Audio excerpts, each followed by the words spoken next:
Indiana lawmakers now are in the home stretch of this year's legislative session. This is likely the final week for both the Senate and the House to pass bills. Well, one bill is being watched very closely by parents of kids with special needs.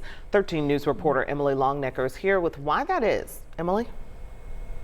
Well, the Senate already passed the bill, and last week the House made some changes to it, changes that these parents said today could help their medically complex kids get the care they need. And today was the last chance for these parents to have their children's stories heard before the House voted on this bill.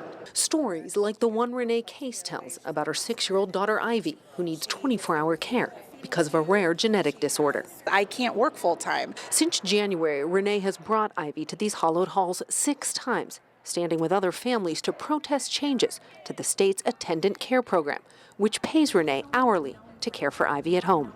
It's made life so much easier for us. That's all changing, though, in July.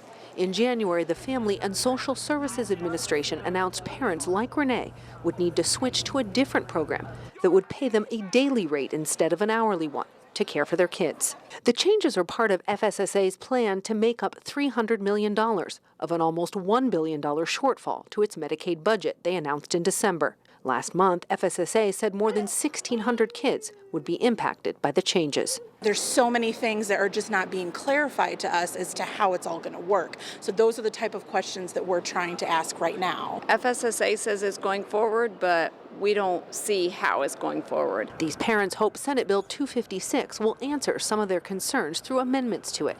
Among them, one amendment calls for more transparency from FSSA about how the budget shortfall happened and how to prevent it from happening again.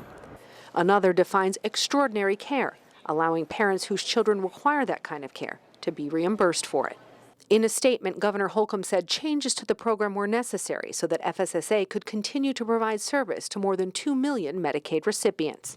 The governor said FSSA was working with agencies that employ parents as caregivers to, quote, consider individual circumstances and help develop a transition plan to a program that will provide the necessary services these families depend on. For parents like Renee Case, no matter what happens here this week, what won't change is the care Ivy and other medically complex kids need. That's why she and other parents say their fight isn't over. It isn't done. And today, the House passed Senate Bill 256 with those changes made to it last week. And now these parents wait to see if the Senate agrees with those changes. These parents said they certainly do. At the Indiana State House, Emily Longnecker, 13 News.